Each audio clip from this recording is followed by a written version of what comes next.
Hi, this is Revathi. Welcome to అందమైన కథల పొదరిల్లు. Videos చూస్తూ లైక్స్, కామెంట్స్, షేర్ చేస్తున్న నా ప్రియమైన మిత్రులందరికీ థ్యాంక్ యూ సో మచ్. ప్రేమ మనసులు ఎపిసోడ్ నెంబర్ 22. వంశీ ఒక్కసారిగా ఆశ్చర్యపోతూ, వైజాగా దేనికి అని అడుగుతాడు. మీరు అలా అడిగితే నేను మరొక అబద్ధం చెప్పాల్సి వస్తుంది. అది నాకు ఇష్టం లేదు. కానీ ఒక ముఖ్యమైన పని కోసమే వెళ్తున్నాను. నేను వెళ్తున్న పని అవుతుందో కాదో కూడా తెలియదు. అందుకే అది ఏంటి అనేది మీకు ముందే చెప్పలేకపోతున్నాను అంటుంది దివ్య. అది కాదు దివ్య. మీ ఊరంటే ఇక్కడికి దగ్గరే కాబట్టి ఒంటరిగా పంపించాను. వైజాగ్ అలా కాదుగా. అంత దూరం వెళ్తే పాపతో ఇబ్బంది పడతావు అంటాడు వంశీ. ఏమి కాదు వంశీ గారు. కాకపోతే తోడుగా రాజ్యం తీసుకొని వెళ్తాను అంటుంది. వంశీ ఆలోచిస్తుంటాడు. ప్లీజ్ వంశీ గారు, నేను ఎలాగైనా వైజాగ్ వెళ్ళాలి, ఒప్పుకోండి అంటూ రిక్వెస్ట్ చేస్తుంది. దేనికి అంటే చెప్పవు, వద్దు అంటే వినవు. ముఖ్యమైన కారణం లేకుండా అంత దూరం వెళ్ళవని నాకు తెలుసు. సరేలే, డ్రైవర్తో కారిచ్చి పంపిస్తాను, కారులో వెళ్ళు. కానీ నాకు గంటకొకసారి ఫోన్ చేస్తుండాలి అంటాడు. సరే వంశీ గారు, ఖచ్చితంగా చేస్తాను అంటుంది. వంశీ దివ్యమోహన్ని చేతిలోకి తీసుకుని, నువ్వు దేని గురించి వెళ్తున్నావో నాకు తెలియదు, కానీ నువ్వు వెళ్ళిన పని మాత్రం విజయవంతంగా పూర్తి చేసుకుని రావాలని కోరుకుంటున్నాను అంటాడు. థ్యాంక్ యూ వంశీ గారు అంటుంది నవ్వుతూ. వంశీ కూడా నవ్వుతూ దివ్య నుదుటిన ముద్దు పెట్టి, మార్నింగే వెళ్ళాలనుకుంటున్నావుగా, తొందరగా పడుకో అంటాడు. దివ్య సరే అని తల ఊపి పడుకుంటుంది. వంశీ లైట్ ఆఫ్ చేసి పడుకుంటూ, అశోక్ రేణు కూడా ఓ 4 రోజులు ఇక్కడే ఉంటారు దివ్య అంటాడు. ఎప్పుడొచ్చినా ఆఫీస్ పని ఉందని ఇద్దరు హడావుడిగా వెళ్ళిపోతారు. ఈసారి 4 రోజులు ఉండబోతున్నారంటే ఆశ్చర్యంగా ఉంది వంశీ గారు అంటుంది. అశోక్ ఇక్కడ హౌస్ తీసుకోవాలని చూస్తున్నాడు కదా దివ్య. ఓ 4 రోజులు ఇక్కడే ఉండి హౌస్ కోసం సెర్చ్ చేస్తానని చెప్పాడు అని అంటాడు. అవునా అని మనసులో ఆలోచిస్తూ, నేను అనుకున్నది నిజమే, అశోక్కి ఫ్యామిలీ ఉంటే ఎంత బాగుండో అని అనుకుంటుంది. మరుసటి రోజు అశోక్ రేణు నవ్వుతూ మాట్లాడుకుంటూ కిందికి వస్తారు. అశోక్ పరిసరాలను పరిశీలించి సోఫాలో కూర్చొని పేపర్ చదువుతున్న వంశీ దగ్గరికి వెళ్ళి కూర్చుంటూ, ఇల్లంతా సైలెంట్గా ఉంది. పాప కేరింతలు వినిపించడం లేదు, దివ్య అరుపులు వినిపించడం లేదు. ఇద్దరు ఎక్కడికి వెళ్ళారు అని అడుగుతాడు. వంశీ నవ్వి, ఇద్దరు ఇంట్లో లేరు ఫ్రెండ్, దివ్య పాపతో కలిసి వైజాగ్ వెళ్ళింది అంటాడు. అది విని రేణు అశోక్ ఆశ్చర్యపోతుంటారు. వైజాగా? వైజాగ్ ఎందుకు బావగారు? అక్కడ నాకు తెలిసి మాకు బంధువులు కూడా ఎవరూ లేరే అంటుంది రేణు ఎదురుగా సోఫాలో కూర్చుంటూ. ఏదో ముఖ్యమైన పని మీద వెళ్తున్నానని చెప్పింది, కానీ ఆ పని ఏంటో చెప్పడం లేదు. 9 వరకు వైజాగ్లో ఉండేటట్టు చూడండి అంటే కారు ఇచ్చి పంపించాను. ఇంతకుముందే వైజాగ్ చేరుకుందంట, ఫోన్ చేసింది అంటాడు వంశీ. మీరు లేకుండా ఒంటరిగా వైజాగ్ వెళ్ళడమా? అంత ముఖ్యమైన పని ఏమై ఉంటుంది ఫ్రెండ్ అని అడుగుతాడు అశోక్. తెలీదు ఫ్రెండ్, పాపతో ఇబ్బంది పడుతుందని తోడుగా రాజమ్మని ఇచ్చి పంపించానులే అంటాడు వంశీ. అశోక్ నవ్వుతూ, పర్వాలేదు, దివ్యలో కూడా కాస్త ధైర్యం పెరుగుతుంది. కాలేజీ రోజుల్లో పక్కనున్న క్యాంటీన్కి వెళ్ళాలన్నా నన్ను తోడుగా తీసుకొని వెళ్ళేది. తనలో అంత పిరికితనం ఉండేది. ఎక్కడైనా ఒంటరిగా ఉండాలంటే చాలా భయపడేది. ఇప్పుడు మీ తోడు లేకుండా వైజాగ్ వరకు వెళ్ళిందంటే గుడ్ అంటాడు.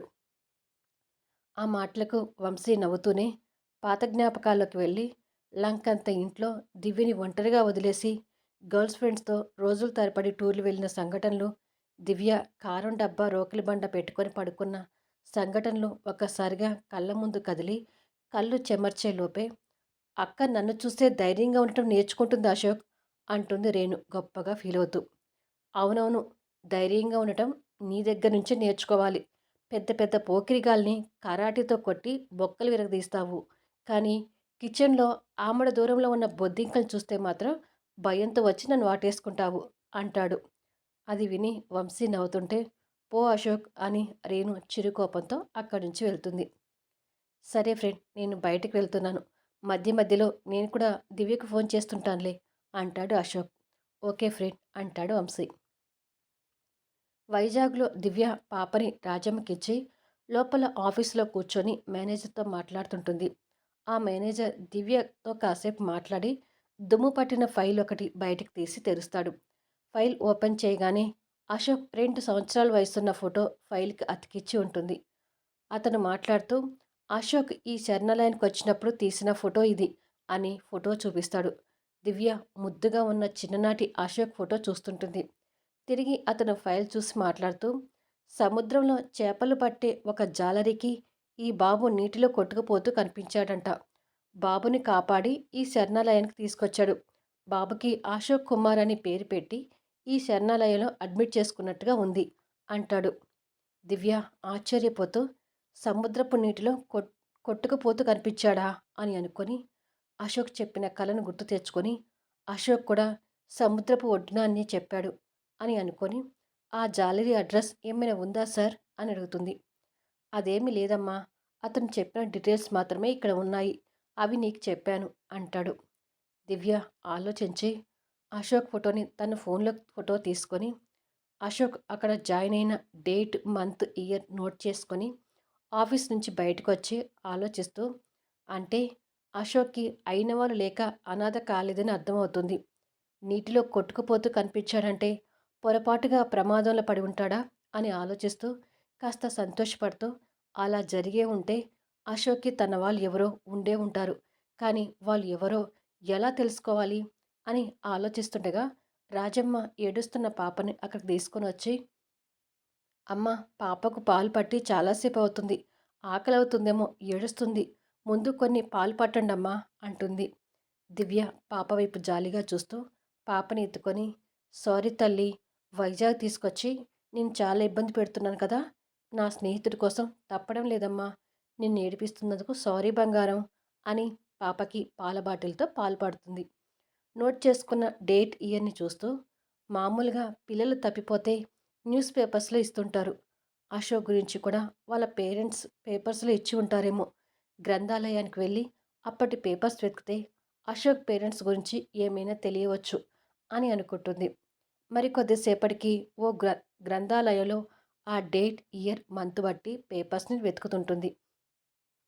కొద్దిసేపటికి అలా వెతకగా ఓ పేపర్ మీద 2 సంవత్సరాల అశోక్ ఫోటో ఉండి ఆనంద్కి శ్రద్ధాంజలి ఘటిస్తున్నట్టుగా ఓ క్లిప్పింగ్ చూసి కాస్త ఆనందంతో ఆశ్చర్యపోతూ ఆ పేపర్ని చేతులకు తీసుకొని, ఇది అశోక్ ఫోటో, కానీ ఆనంద్ అని ఉందేంటి అని ఆలోచించి, ఓ, అశోక్ అనేది శరణాలయం వాళ్ళు పెట్టిన పేరు కదా, మర్చిపోయాను, అంటే అశోక్ అసలు పేరు ఆనంద్ అనుకుంటా, శ్రద్ధాంజలి ఘటిస్తున్నట్టుగా పేపర్లో ఇచ్చారంటే అశోక్ చనిపోయాడనుకున్నారా?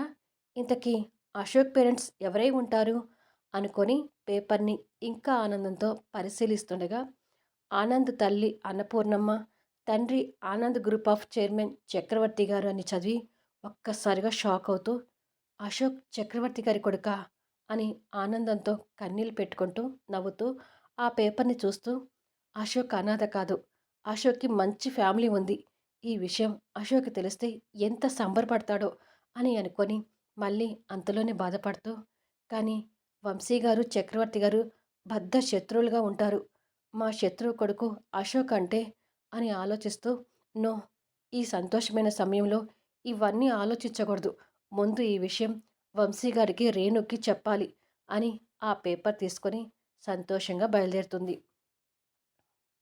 బృందావనంలో ఆ విషయం విన్న వంశీ, రేణు కూడా షాక్ అవుతుంటారు.